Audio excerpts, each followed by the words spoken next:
پیارے بچوں، السلام علیکم۔ کیسے ہیں آپ لوگ؟ انشاءاللہ اچھے ہی ہوں گے۔ اللہ تعالیٰ آپ کو صحت اور تندرستی عطا کرے۔ آپ یہ جانتے ہیں کہ اللہ تعالیٰ کو اپنی حمد و ثنا بہت پسند ہے، کیونکہ سارے جہانوں کا خالق اور مالک اللہ ہی ہے۔ اسی نے ہمارے فائدے کے لیے بے شمار چیزیں بنائی ہیں۔ اس لیے ہمیں چاہیے کہ اپنے ہر کام کی شروعات اللہ کی حمد سے کریں، لہذا اور اللہ کا احسان مانیں اور اس کا شکر ادا کریں۔ لہذا ہم آج اپنی کتاب کی شروعات کرتے ہیں حمد پاک سے۔ اس حمد پاک کے شاعر ہیں مومن جان عالم رہبر۔ اب دیکھیے اس میں یہ جو رہبر ہے، یہ رہبر لفظ جو ہے وہ شاعر کا تخلص ہے۔ آپ جانتے ہیں تخلص کسے کہتے ہیں؟ تخلص کا مطلب ہوتا ہے شاعر کا وہ چھوٹا سا نام جسے وہ اپنے اشعار میں استعمال کرتا ہے۔ جیسے مثال کے طور پر آپ نے سنا ہوگا مرزا اسد اللہ خان غالب۔ غالب جو ہے وہ مرزا اسد اللہ خان کا کیا ہے؟ تخلص ہے، اور اسی کی وجہ سے وہ سارے زمانے میں مشہور ہیں۔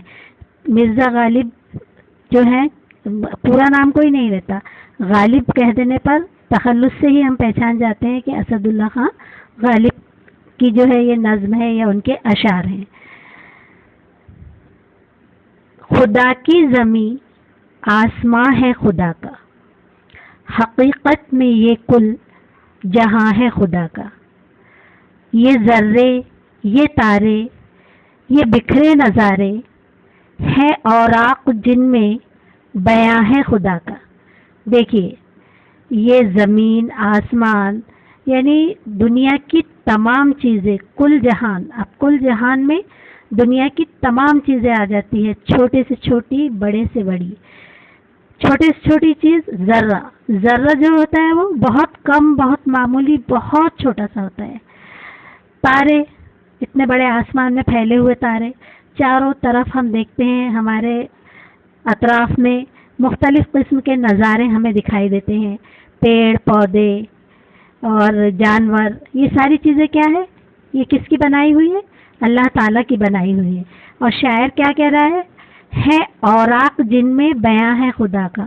اوراق جو ہے وہ جمع ہے ورق کی۔ ورق کا مطلب ہوتا ہے صفحہ یا پیج۔ جو پیج آپ دیکھتے ہیں نا، اس کو کیا کہا جاتا ہے؟ ورق۔ اور ورق کی جمع کیا ہے؟ اوراق۔ تو شاعر یہ کہہ رہا ہے کہ یہ ذرے، یہ تارے، یہ بکھرے نظارے، یہ جو چھوٹی سے چھوٹی اور بڑی سے بڑی چیزیں دنیا میں ہمیں دکھائی دے رہی ہیں، یہ وہ اوراق ہیں جن میں اللہ کا بیان، جو اللہ کی تعریف بیان کر رہی ہیں، جو ہمیں یہ بتا رہی ہے کہ ان سب چیزوں کی تخلیق کس نے کی ہے؟ اللہ تعالیٰ نے کی ہے۔ اور اللہ تعالیٰ چاہے تو چھوٹی سے چھوٹی چیز، بڑی سے بڑی چیز، ہر چیز بنا سکتا ہے۔ دیکھیے اگر انسان دنیا میں کوئی چیز بناتا ہے تو سب سے پہلے اسے ضرورت پڑتی ہے مٹیریل کی۔ پہلے وہ مٹیریل اکٹھا کرتا ہے، اس کے بعد کسی چیز کو بناتا ہے۔ لیکن اللہ تعالیٰ نے ان ساری چیزوں کو بنا مٹیریل کے بنایا ہے، یعنی مٹیریل کا بنانے والا بھی کون ہے؟ اللہ تعالیٰ ہی ہے۔ اس نے ان ساری چیزوں کو بنا مٹیریل کے بنایا ہے، اور جس کی وجہ سے مطلب یہ ساری چیزوں کو دیکھ کر ہم کو احساس ہوتا ہے کہ اللہ ہے، اللہ کا وجود ہے، اور یہ اللہ ہی ہے جس نے اتنی ساری چیزوں کو بنایا ہے۔ زمین سے فلک تک ہے جلووں کا عالم، جدھر دیکھو جلوہ عیاں ہے خدا کا۔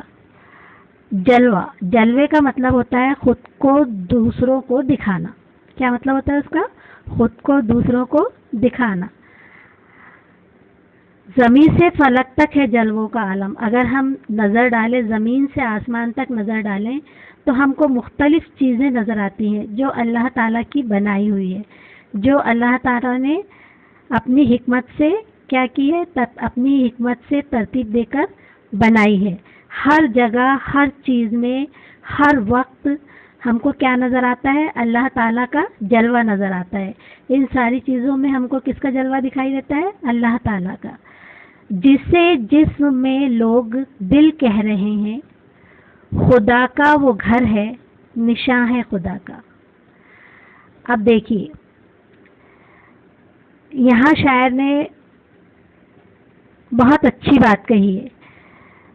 شاعر کہتا ہے کہ جسے جسم میں لوگ دل کہہ رہے ہیں، خدا کا وہ گھر ہے، خدا کا وہ گھر ہے، نشاں ہے خدا کا. ہمارے دل کی گہرائیوں میں خدا کی عظمت اور خدا کی بڑائی جو ہے وہ بسی ہوئی ہے. ہم اللہ تعالیٰ کو ایک مانتے ہیں اور ہم اللہ تعالیٰ کی عظمت کو مانتے ہیں نا ہم اللہ تعالیٰ کی عظمت کو. تو جسے جسم میں لوگ دل کہہ رہے ہیں، اس کو کیا کہہ رہا ہے شاعر؟ وہ کس کا گھر ہے؟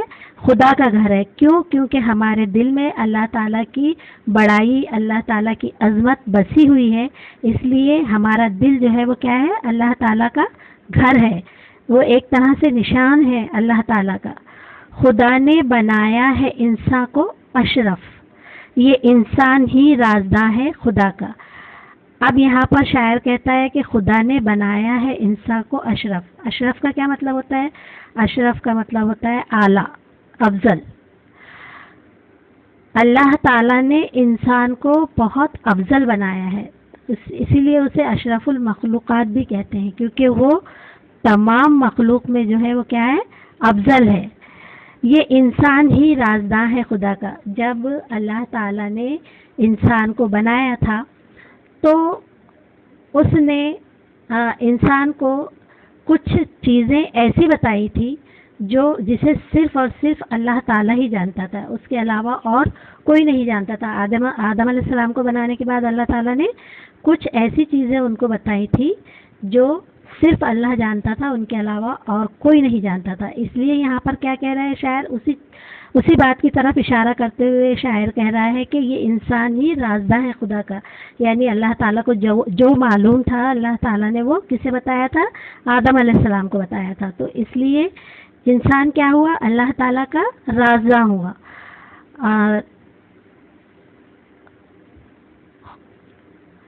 وجود و عدم کا تسلسل ہے رہبر، کہ چلتا ہوا کارواں ہے خدا کا.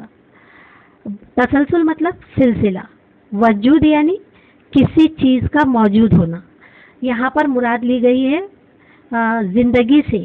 وجود سے مراد یہاں کیا لی گئی ہے؟ زندگی. اور عدم مطلب کسی چیز کا وجود نہ ہونا. یہاں پر اس سے مراد لی گئی ہے موت. تو وجود و عدم کا تسلسل ہے رہبر. اب دیکھیے جب سے دنیا بنی ہے تب سے آج تک کئی لوگ اس دنیا میں آئے اور کئی چلے گئے، اور یہ سلسلہ لگاتار چل رہا ہے جب سے دنیا بنی ہے، اور لگاتار چلتا رہے گا جب تک دنیا ختم نہیں ہوتی. لوگ آتے ہیں چلے جاتے ہیں. اللہ تعالیٰ انسان کو زندگی عطا کرتا ہے، وہ دنیا میں آتا ہے. جب اللہ تعالیٰ اس کی روح کو واپس اپنے پاس بلا لیتا ہے تو انسان جو ہے وہ مر جاتا ہے. تو انسانوں کے آنے جانے کا جو سلسلہ ہے وہ جاری ہے، کہ چلتا ہوا کارواں ہے خدا کا. اب کارواں جو ہوتا ہے نا، تو بہت سارے لوگوں کا مل کر ایک ساتھ چلنا جو ہے وہ کارواں کہلاتا ہے. تو یہ کیا ہے؟ ایک چلتا ہوا کارواں ہے جس میں بہت سارے لوگ جو ہے وہ آ رہے ہیں جا رہے ہیں، جو دنیا میں آتے ہیں، دنیا سے آ کر پھر چلے جاتے ہیں. وجود و عدم کا تسلسل ہے رہبر، کے چلتا ہوا کارواں ہے خدا کا. یہ دنیا جو ہے وہ اللہ تعالیٰ کا چلتا ہوا کارواں ہے. کیا ہے یہ؟ اللہ تعالیٰ کا چلتا ہوا کارواں ہے. ہو سکتا ہے یہ نظم آپ کی سمجھ میں آ ہی گئی ہو. آ گئی ہے نا؟ ہاں، تو اب آپ کا کام یہ ہے کہ آپ اسے اچھی طرح سے پڑھیے. اس کے مشکل الفاظ جو ہے اس کو بار بار لکھیے، اور تمام معنی جو ہے آپ اس میں ایک بار پڑھ کر اچھی طرح سے آپ اس کو لکھ کر دیکھیں، اور نظم کو بار بار پڑھیں. السلام علیکم.